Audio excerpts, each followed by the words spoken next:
Good morning दोस्तों। आज हम बात करेंगे स्वामी विवेकानंद के बारे में। एक ऐसा व्यक्तित्व जिनके बारे में बात करना जितनी बातें की जाए उतनी कम होंगी। स्वामी विवेकानंद जी का जन्म कलकत्ता में 12 जनवरी 1863 को हुआ था और ज़्यादा उनकी उम्र नहीं हुई। 1902 में उनका देहांत हो गया।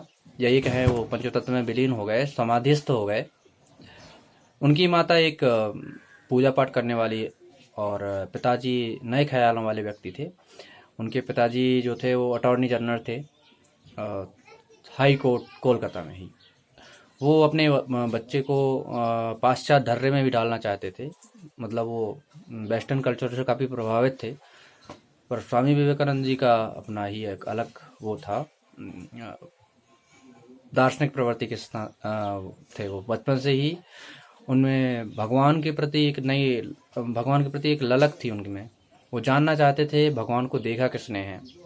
एक रोचक किस्सा है कि स्वामी विवेकानंद जिससे भी मिलते थे और उनसे पूछते थे कि क्या आपने कभी भगवान को देखा है, तो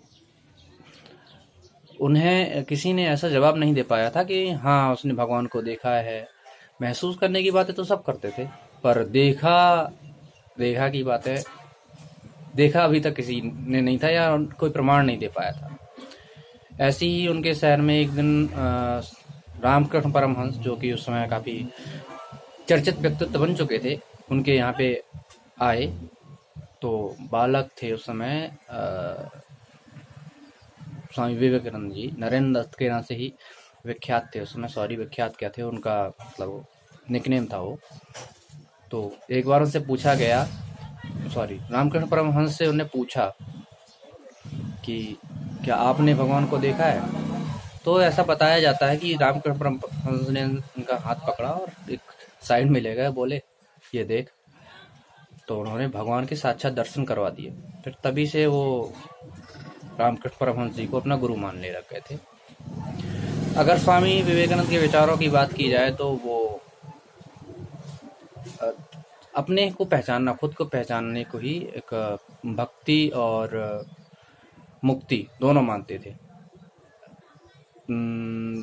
स्वयं के अंदर ईश्वर का वास है और इस बात को पहचानना है। इसी को भक्ति और इसी को मुक्ति का मार्ग कहते थे। वो कहते थे कि हर मनुष्य के अंदर एक भगवान है और मानव की सेवा करना ही भगवान की सेवा करने बराबर है। और इसके लिए उन्होंने बहुत सारे प्रयास भी किए। प्रयास करने के लिए उन्होंने अलग अलग दिशाओं में भारत की मठ स्थापित किए और वो मठ आज भी सक्रिय है पूरे भारत में। और योग अभ्यास, इसके अलावा शिकागो कॉन्फ्रेंस के बारे में तो सभी लोगों ने सुना ही होगा। शिकागो कॉन्फ्रेंस में